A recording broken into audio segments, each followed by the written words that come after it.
Welcome to the SkullKing Football Podcast, presented by Fox DFS Firelines. Now, here are your hosts, Justin and Ryan Skullrood. Hey, everybody, and welcome to the SkullKing Football Fantasy Podcast. My name is Ryan Skullrood. I am the founder of SkullKing Football. You can follow me on Twitter at SkullKingFB. Usually I've got my brother Justin helping out with the show. Tonight we're having some technical difficulties, so it looks like it's just me flying solo. What a week one, huh? You know, a lot of ups and downs for a lot of people.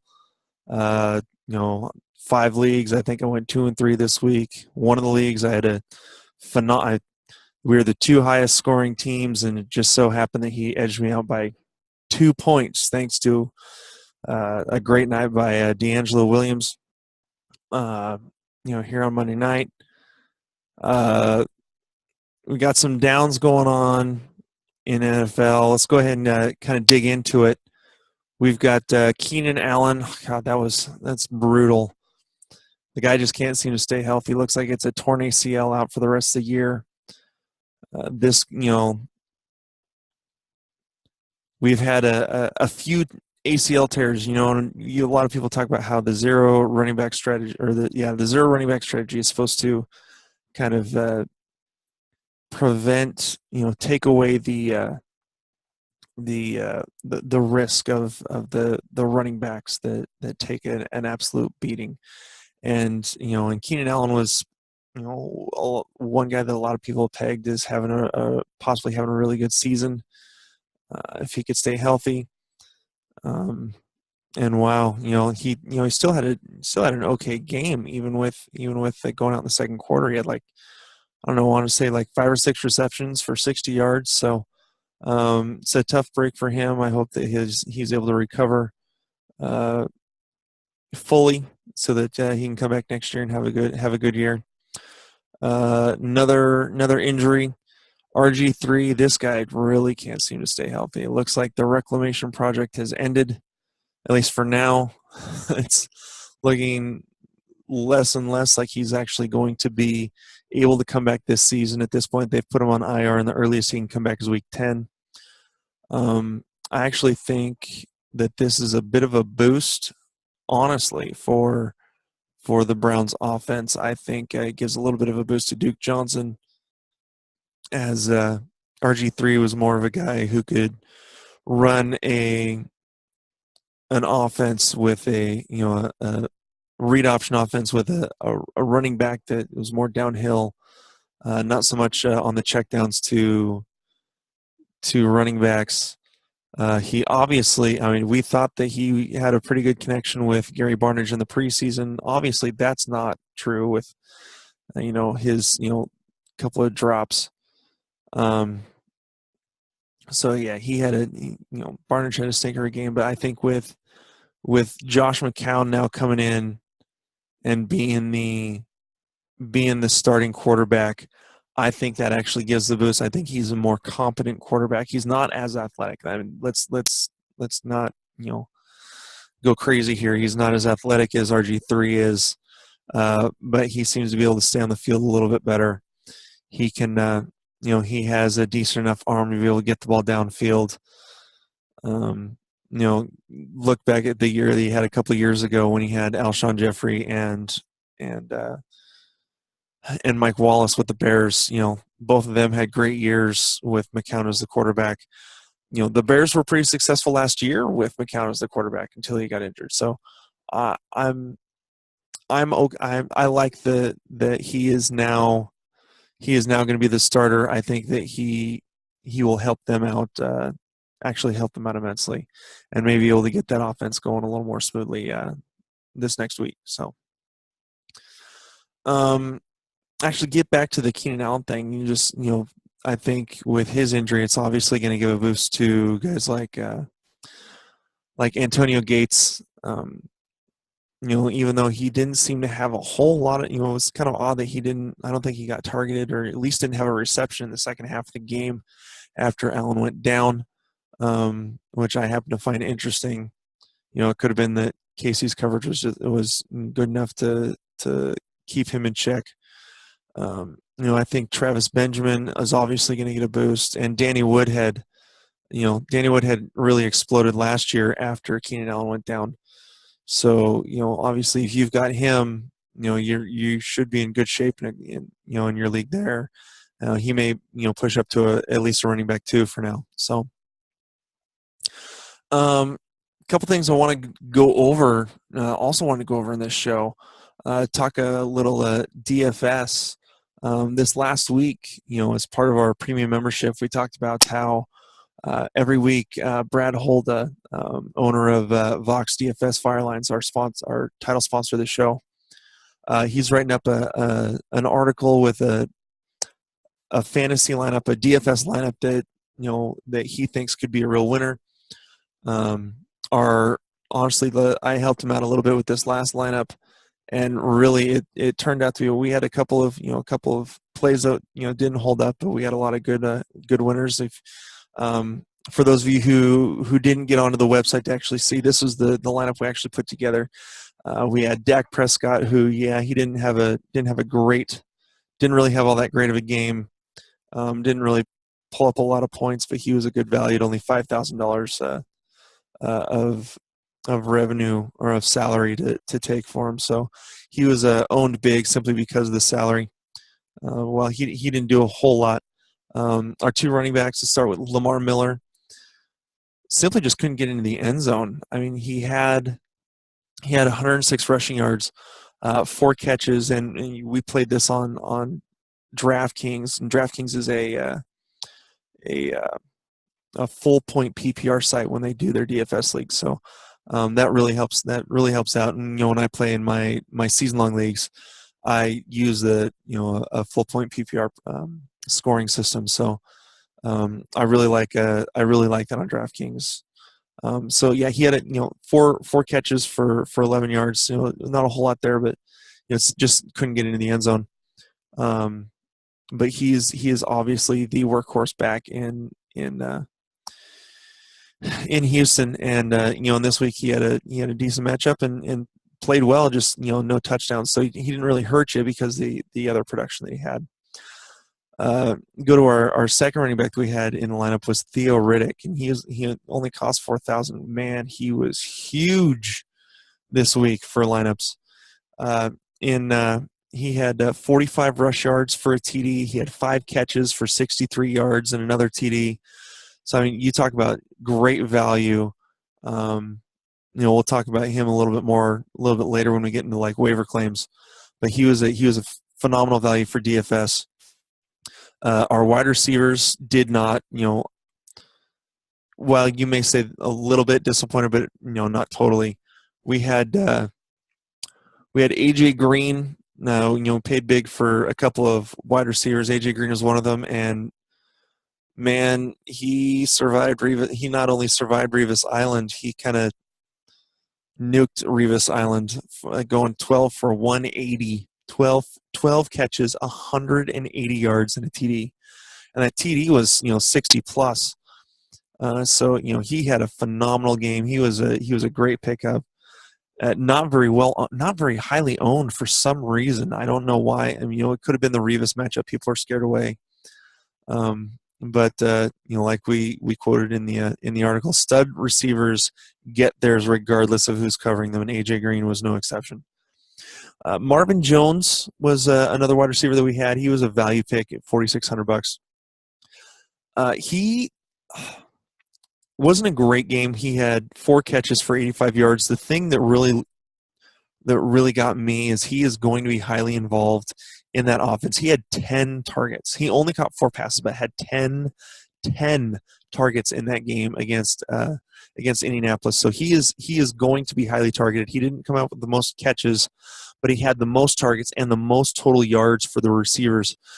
So Marvin Jones is going to have a good season. He is highly targeted.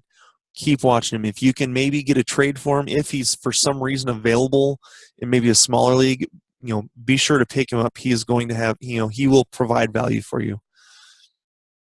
Our last wide receiver was Julio Jones. Paid big for him, $9,400 on the DraftKings salary. And while he didn't have his typical Julio game, against wow, back in puberty. He didn't have a typical Julio game. The Tampa Bay's backfield defensive backfield has really improved. And going 4 for 66 isn't great, but that touchdown really saved his score. While it wasn't as high as he didn't really provide the value you were expecting out of Julio Jones, he still performed well enough that he didn't hurt you. And then, when guys like Riddick and Green were really able to help make that up. Marvin Jones, I think, actually beat out his value too. For our tight end, we went ultra value. Dwayne Allen was only $3,200 on the DraftKings salary, and he ended up going 4 for 53 and a TD. He is going to be the main. He is the main guy in the red zone, I believe. Him and Dante Moncrief are going to be the big red zone guys in Indianapolis when it comes to receiving. I really, the value was there for him. He performed well, outperformed value. I think that if his value can stay that low, I don't think it will, but if his value stays that low in the coming weeks, especially if it's a good matchup, he's going to be a great tight end to plug into your DFS lineups to give you some value and be able to score you some points. And finally, our flex play, we had Latavius Murray. He was $5,600. He had a great matchup simply because he was going against the New Orleans defense, who I want to say was second to last in rush defense last year. Wasn't a blowout type of game. 59 rushing yards for a TD. He had a catch for 13 yards, so he provided value. He wasn't great, but it provided value. Oakland got behind a bit and had to throw the ball, so that took away a little bit from Latavius. But yeah, I think if in closer games he's going to have better numbers. A lot of people question whether or not he is going to lose touches to Washington or someone else. I still believe in Murray. I think he's going to get the touches. I think he'll perform well enough. Our defense, we went value. We went Green Bay 2,900. They weren't terrible. They gave up a little bit to Jacksonville, but defense, I think is going to be overplayed a lot of the times if you really look at DFS. Coming from a wide receiver heavy draft strategy background like me, I leave defense and kickers to the end. So I'm for the most part, look when you start creating your DFS lineups, make sure that you're finding the best value you can in a defense. A low price for a defense that has a good matchup. That isn't inept, like we obviously saw the Rams were tonight. I mean, that was San Francisco putting up 28 points or something like that on them. Obviously they have some issues, but if you can find a defense for good value that's not going to hurt you, that'll really help out your team. So like I said, we had a really good team. I want to say on DraftKings they scored, I want to say 178 points. So it was a decent lineup that could have cashed you a little bit. So yeah, that's it for the DFS lineup. We will have another one. Hopefully we will have it for Wednesday so we can kind of talk a little bit about it. We're not going to give everything away. Again, it's part of our our draft, our DFS lineup is part of our premium membership. So if you want to get in on that and get that lineup every week, it is only $10 to become a premium member at SkullKingFootball.com. You also get your first 30 days for free. So once you sign up, you put in your payment information, but nothing is charged for 30 days. Once that 30 days is out, or once you get to like 27, 28 days, if you don't think the value is there, you can cancel the payment. You won't get charged. You can move to just a free membership, get our newsletter and that sort of thing. And you still got all that value for 3 to 4 weeks to be able to check out the lineups, check out our weekly rankings and that sort of thing. So so that's what we had going on as far as DFS this last week. Check out voxdfs.com. They really are a premium group.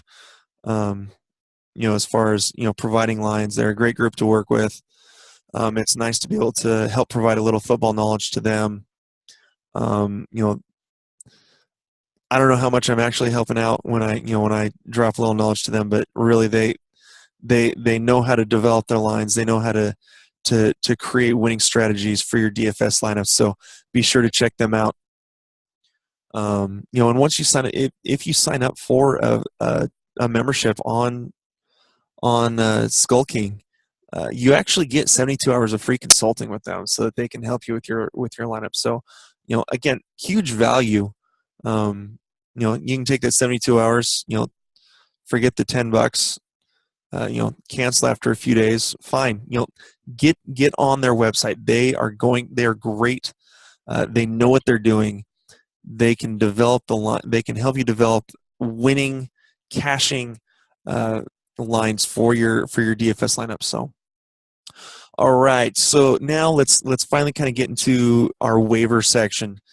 So what we kind of want to look at is who is really a guy that you want to pick up on waivers, and who is kind of smoke and mirrors, which a lot of people are going to waste their fab if you've got it, or waste waiver, just waiver pickups on guys that really aren't worth it. They're kind of a flash in the pan. It was just a week one thing, or it's just a 1 week where they happened to break out for a big play, or they were open a couple times. So I kind of want to go over who is available. We're going with guys that are available in over 50% of Yahoo leagues. Yahoo is the main platform that I play on, so that's the way we're going to go with this. So let's go ahead and load this up. First guy I want to talk about, we had him in our DFS lineup, Theo Riddick. I am so confused with how many people play PPR, how Theo Riddick is still available in 65% of Yahoo leagues. That won't last. If you're near the top of the waiver wire, you play a PPR league, you need to pick up Theo Riddick. Again, the numbers that he put up this last week, 45 rushing yards and a TD. It's not just Amir Abdullah running the ball. They run a high volume, up-tempo offense that they're not always going to be subbing out guys. So Theo Riddick is going to get rushes. He's going to get carries. And then because he is a pass-catching specialist, they extended his contract. They want him there for that, 5 catches, 63 yards, and a TD. The guy is going to produce in PPR leagues. If you can get him, grab him. Seriously. If you can trade for him, if you can if you can find someone who's willing to kind of give up on him, if you've got, someone that you think you can move on from to possibly get him, I say go for it. He is going to be well involved. This is going to be a high volume offense, and Theo Riddick will be a beneficiary of that. So Theo Riddick at 65% available in Yahoo. Go get him. He is not a flash in the pan. This is going to be a regular thing for him. So moving on, another guy I kind of wanted to talk about. Let's see, move down the line a little bit. An interesting one, Carson Wentz. For those of you who stream quarterbacks, Carson. Let's start off with saying, Carson Wentz threw for what, 278, 2 TDs, no interceptions, rushed a couple times, but only got a yard out of it. Looked really solid, threw a couple of nice touchdown passes to Jordan Matthews and Nelson Aguilar, Nelson Aguilar, who was a disappointment last year. If he can kind of keep this up, running good routes and have Wentz who seems to be able to throw the ball well. He may be, Carson Wentz is only owned in 7% of leagues on Yahoo. He may be a good guy to go up next week. I want to say he is facing, Chicago, the Bears next week, who they weren't all that great against Houston this last week. So I really think, Carson Wentz could be a possible starter there. If you stream quarterbacks, that could be one way that you would want to go. Moving on. Let's go. Oh, I think I gotta flip over to the next page here on Yahoo. All right, let's work our way down to next one I wanted to talk about. Mohamed Sanu, owned in 45% of leagues, so he's available 55%. He actually got more catches and more yards and got a touchdown than Julio Jones.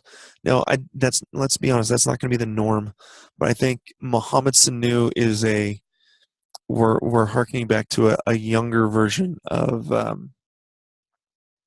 who'd they have? Shoot, now it's going to kill me. And I'm probably being made fun of all over the place for not remembering his name.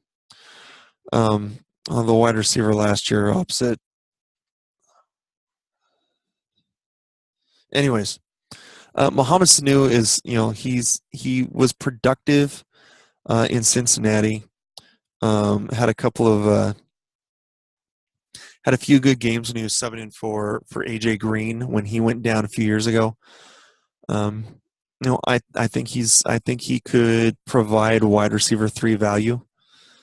If you have, if you have a Keenan Allen who got injured, Sanu could be someone to possibly pick up to see where it goes.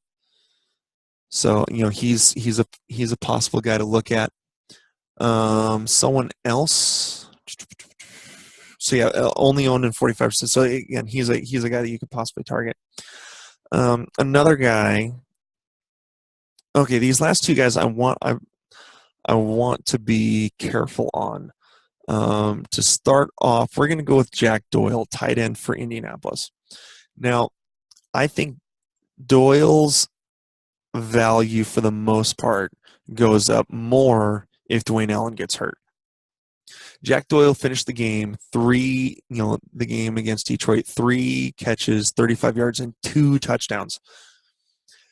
Doyle is known more for his blocking ability.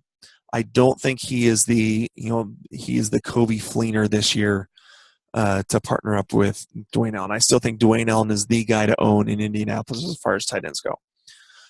But